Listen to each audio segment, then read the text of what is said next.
Hey, welcome back folks. Bob here, bobsplumbingvideos.com, and this is a short video on what to do when you go to remove your air valve on your steam radiator. We're back in Steamland here, back on the East Coast, and we heat with steam heat. We have these cast iron radiators here, and we have these little air vents that come out the radiator. Now, in this case, this is a straight one, but often you'll see an angle air valve on here. And generally, as a rule, when you go to take these puppies off, they will come off. They'll just come off counterclockwise, no problem. You take one out, you put one on, you're done. But on occasion, what happens is, instead of coming out, they'll actually break off. And these little threads here will break off right inside this hole here, and they will break off flush. And when they break off flush, what do? You have two choices, really. What I'll first try to do is get my good old trusty Walton 1/8 inch nipple extractor. I'm going to tap it in there with my hammer, and then I'm going to proceed with my open end or adjustable wrench, and we're going to try to take that off counterclockwise.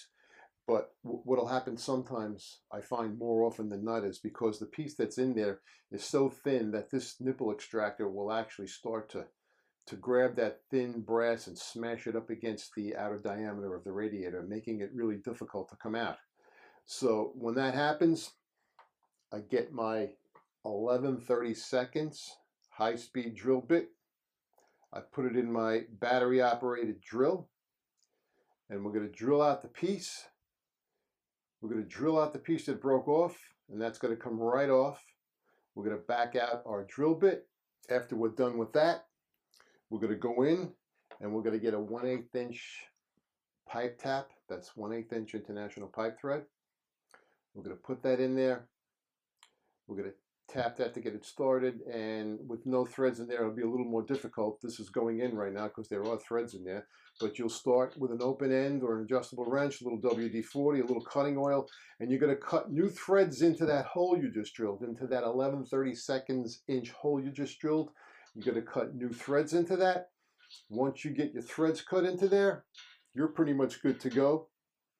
You can now proceed to get a new air valve, and you can screw your new air valve on, and I generally just use pipe joint compound on here. I'll use my Megalock, that's the Teflon impregnated pipe joint compound, but any good pipe joint compound you can get in the big box stores or plumbing supply will work. I generally don't use Teflon, and then you can proceed to screw this puppy back in here. So that's it really for this video, guys. I just wanted to show you that it's possible to get the piece out, and it's very possible that when you go to take these out, after they've been on there for years and years and years, 30, 40, 50, 60 years, I have had occasion where I've gone to screw these off and they actually snap off inside the hole. And what you do is just simply follow the procedure I just outlined, and you're going to be in business. Guys, I want to thank you as always for stopping by bobsplumbingvideos.com. I look forward to seeing you in the next video, and as I always say, happy plumbing.